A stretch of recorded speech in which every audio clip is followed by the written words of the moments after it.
Back here in the Valley, the original federal eviction moratorium was set to expire next Thursday, but the CDC decided to extend it another month.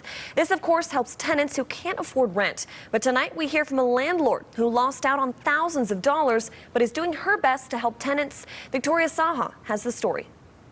The CDC says this is the last time the eviction moratorium will be extended. Meanwhile, the Nevada state eviction moratorium ended earlier this month, and landlords are still making up for the loss of income. Although the extension of the eviction moratorium comes as good news for tenants, landlords like Julie Brown are left scrambling to pick up the pieces. When they're not collecting those rents, they're not able to pay their mortgage, they're not able to pay their insurance, they're not able to pay their taxes.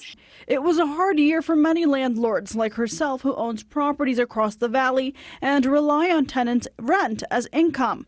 But Brown says she wanted to work with her tenants so they wouldn't be left on the streets. Every person has a story, every house has a story, every home has a story.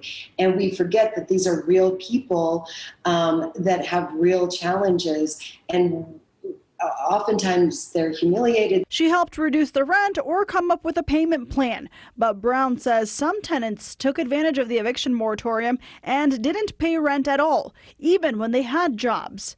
At one property, she lost more than $30,000. I do rely on that money to live, and if all of them had said can't pay, that would have been disastrous. In all, during the eviction moratorium, Brown says she lost close to $70,000 last year. But she hasn't evicted anyone as of yet. If you are a resident facing eviction or are behind on paying rent, legal experts say you shouldn't wait until the federal eviction moratorium ends to get help.